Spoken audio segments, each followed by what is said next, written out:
join me in welcoming writer and executive producer Jon Favreau, director, writer, and executive producer Dave Filoni, the Mandalorian himself, Pedro Pascal, Carl Weathers, Gina Carano, Werner Herzog, and director Bryce Dallas Howard, director Rick Famuyiwa, director Deborah Chow, and composer Ludwig Göransson.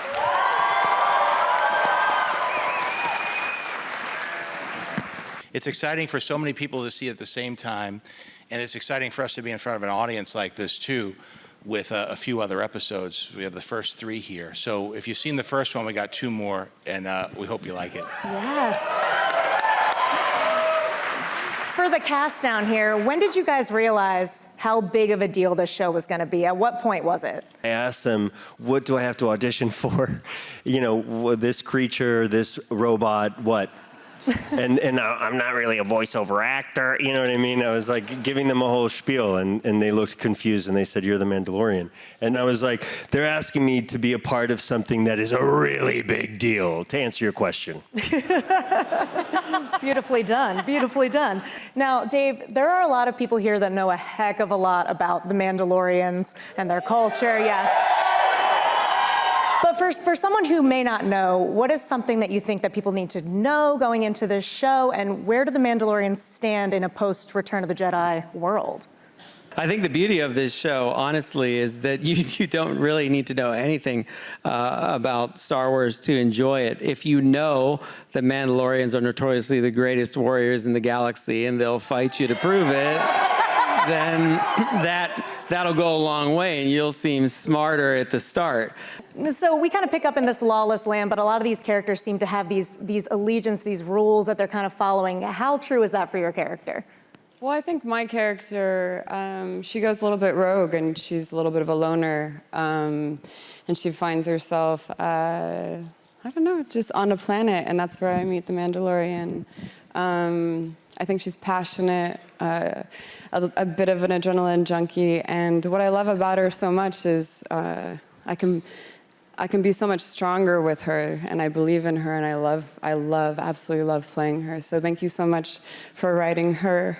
Bryce, you've kind of been like Star Wars adjacent your entire life. You know, your dad worked with George Lucas and then directed Solo. So how cool does it feel to be in the director's chair, and does it kind of feel like a full circle moment? Yeah, I mean, it's goes without saying, it's kind of the ultimate privilege and honor to be a part of this, you know, storytelling legacy. And when I was a kid, this was just sort of like part of the fabric of my childhood. Like George would send, Dave, you're gonna so know this, George would send like every Christmas like Star Wars figurines, like every single Christmas to all the kids in my family. There were 4 kids. And so I just grew up with just like Lucasfilm merch everywhere and like these figurines, and would play with them and being immersed in that world. And I was 5 years old when George and Kathy and my dad did Willow together. And so it was just so exhilarating to get to kind of continue that experience of just playing with these characters and losing yourself in this extraordinary story. Amazing. For our directors back here, we're hearing a lot about the kind of collaborative environment that you guys got to work in. Can you talk a little bit about that and how you kind of were able to make your episode your own? Yeah, it was like Star Wars film camp. It was really pretty amazing. And so when I heard that Jon wanted to meet with me about this, I was like, have you seen Dope? Do you know? Have you seen my movies? Are you sure? But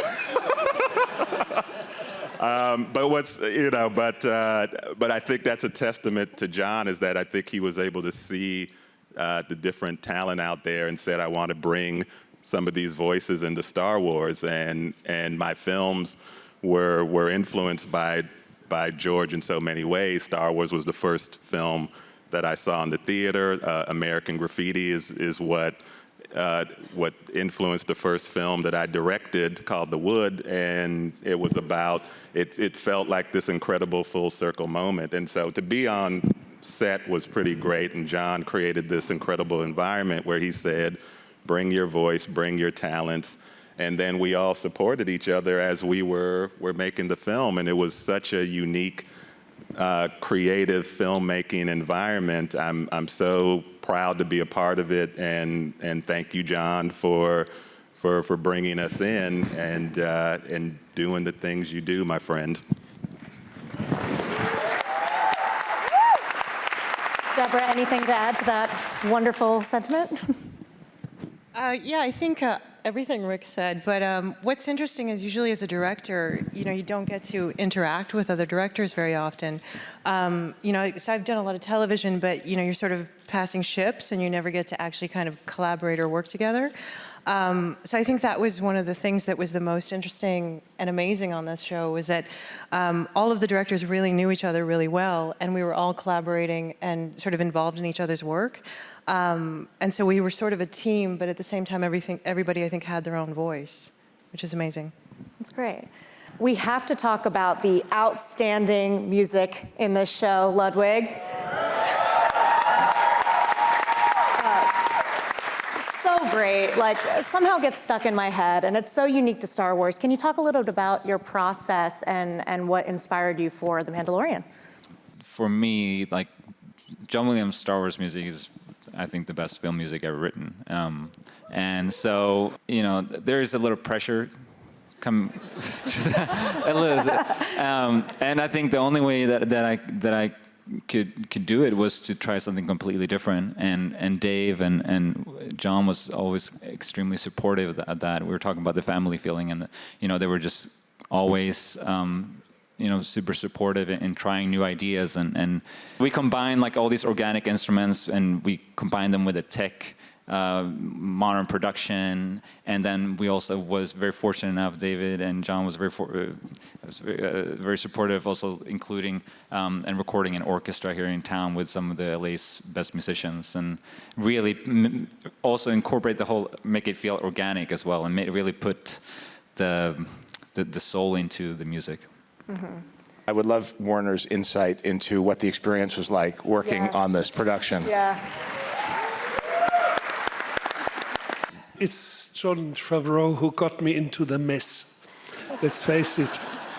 And when you invited me, I knew within less than 60 seconds this was going to be big, because I saw the universe, I saw costumes, I saw the round horizon, I saw the spacecraft, I saw an entire universe, and I knew this is really big.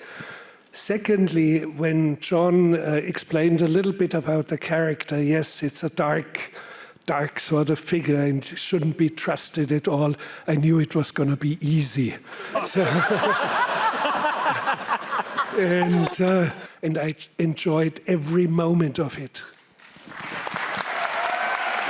Carl, how about you? First day on set, Grief Karga. Yeah. Honestly, I wish I could say I remember the first day on set.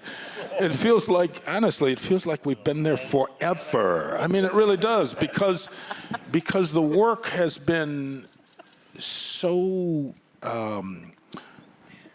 consuming in a way, from day to day. As Pedro said, you're on these amazing sets, and there's so much to take in, and it's kind of like a sensory overload sometimes, because you're there, and if you're in a vehicle, it's moving. It's actually moving, and if you don't look at the camera and the crew, you feel like you're moving, and if the technology, for whatever reason, stops, then you find yourself jolted because you're like you're going to fall over. But it's just because your senses have bought into it all. So, I mean, those are the things I remember more than anything. Thank you guys so much to this amazing cast and filmmakers. Give them a round of applause.